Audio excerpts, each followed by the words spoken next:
Pemilihan presiden tahun 2024 hanya menyisakan waktu ya setahun lagi.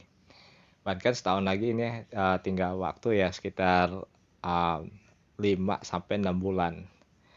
Jadi sekarang ini ada tiga kandidat yang sangat kuat. Yang pertama adalah Pak Ganjar Pranowo, yang kedua Pak Anies Baswedan, yang ketiga Pak Prabowo Subianto.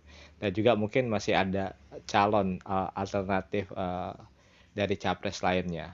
Tetapi ada satu hal yang nanti menarik yang bisa kita lihat dari semua ini adalah saat ini partai-partai politik pengusung masing-masing dari calon presiden ini kan terus menggerakkan image dari masing-masing kandidat untuk meyakinkan rakyat Indonesia untuk memilih kandidat yang diusungnya ya atau kandidat yang telah ditetapkan menjadi capres untuk memenangkan pemilihan presiden 2024. Tapi itu juga bisa berubah apapun kerja keras dari partai politik.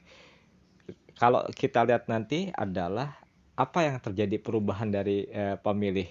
Yang pertama nanti ketika terjadi debat program atau debat ide ya mengenai apa yang akan mereka lakukan ketika menjadi presiden 2024. Nah, disinilah para pemilih khususnya rakyat Indonesia yang berasal dari generasi muda atau generasi milenial dan generasi Z ini akan melihat capres mana yang mempunyai visi jangka panjang untuk membangun Indonesia.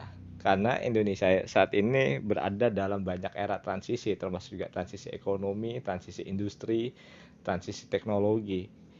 Jadi benar-benar ide-ide yang baru, ide-ide out of box yang segar, yang akan menjadi pilihan utama ya bagi rakyat Indonesia yang sebagian besar nanti akan memilih adalah generasi milenial dan generasi Z untuk memilih capres 2024. Jadi memang ini pertarungan ini bisa bisa sangat sengit ketika nanti terjadi dalam debat capres 2024 yang akan tentu diselenggarakan oleh stasiun televisi ya, Mbak. Saya juga tidak tahu nanti stasiun televisi mana yang akan menyelenggarakan, tetapi di situ nanti orang bisa merubah pilihannya sesuai dengan keyakinannya setelah debat itu berjalan. Jadi kalau ditanya melalui saat ini mana yang paling kuat ya kita masih mungkin mengandalkan polling.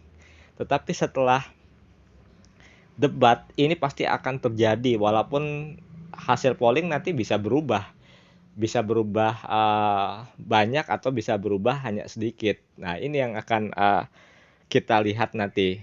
Jadi memang acara debat ini yang akan paling ditunggu karena kita membutuhkan memang sosok visioner untuk membangun Indonesia. Jadi nggak bisa lagi melihat hanya sebatas figur. Jadi kita melihat para calon presiden ini beradu ide apa yang akan mereka lakukan untuk membangun Indonesia 5 tahun mendatang? Tentu ini membutuhkan kejeniusan intelektual bahwa membangun sebuah negara yang besar seperti Indonesia tidaklah mudah. Indonesia itu terdiri banyak pulau dan masih membutuhkan banyak sekali SDM berkualitas dan juga infrastruktur yang mampu menunjang perekonomian. Selain itu juga kita juga harus melihat bahwa capres 2024 ini juga harus punya perhatian lebih kepada mengenai pertahanan negara, menciptakan strategi baru ya bagaimana mempertahankan kedaulatan negara dari ancaman-ancaman luar. Jadi ancaman luar di sini bukan hanya ancaman ideologi dan lain, tapi perang nyata. Kita harus belajar dari perang Rusia Ukraina. Ini bisa terjadi ya perang di Asia Timur ya yang melibatkan banyak negara. Dan ini yang harus saat ini para kandidat ini benar-benar paham tentang geostrategi karena ini berkaitan dengan kemampuan negara dalam mempertahankan diri, bahwa saat ini kita harus menyadari bahwa perang dunia ketiga itu bisa terjadi di mana saja. Karena hal ini berkaitan dengan kepentingan dari kaum blok kapitalis yang ingin menguasai dunia. Tentu jika kita tidak memahami geostrategis akan sangat sulit bagi kita untuk bisa mempertahankan kedaulatan. Nah, pada akhirnya capres ini yang bisa memberikan penjelasan dengan terperinci ya, atau mendetail tapi dengan bahasa yang mudah sehingga bisa dimengerti juga oleh masyarakat umum. Jadi gunakan bahasa yang mudah digunakan sehingga kita yakin kita akan memilih salah satu calon presiden 2024 untuk layak memimpin negara Indonesia. Ini analisa singkat saya. Saya Septa Indarto. Terima kasih banyak.